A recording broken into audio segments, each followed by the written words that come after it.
Speaker, I rise today not only for Half Moon Bay or Monterey Park, but for Oakland and Goshen and San Francisco, for Dallas and for Houston, for Red Springs, High Point, and Durham, for Chicago and Rockford, for Tunica Resorts, for Baton Rouge, Shreveport, and New Orleans, for Fort Pierce, Sanford, Homestead, Ocala, and Miami Garden, for Phoenix, for St. Louis, for Cleveland and Columbus, for Allentown and Philadelphia and Minneapolis, for Denver, for Albany, for Georgia, for Huntsville, for Enoch, for Baltimore, for Dumfries, for Washington, D.C.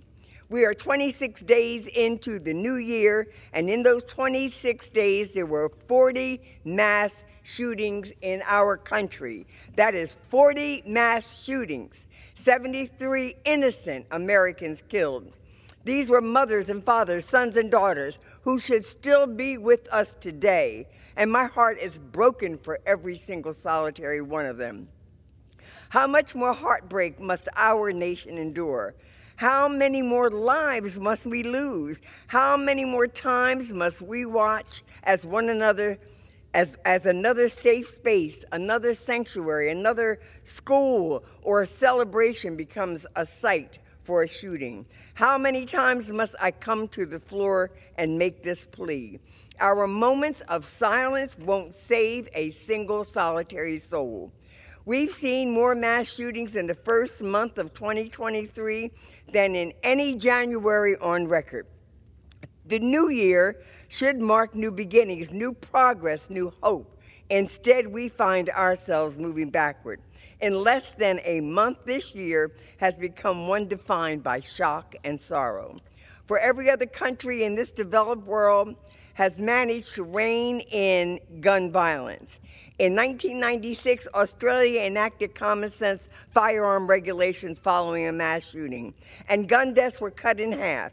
In the UK, just one school shooting pushed the government to pass life-saving gun violence prevention measures. New Zealand banned assault weapons almost immediately after Christchurch massacre.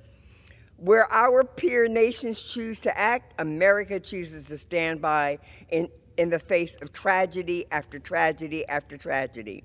A safer America is possible. We can end the gun violence epidemic. We can build a culture of rational, reasonable, responsible firearm ownership. We can ban the weapons of war used in so many mass shootings. In fact, we've done it in the past.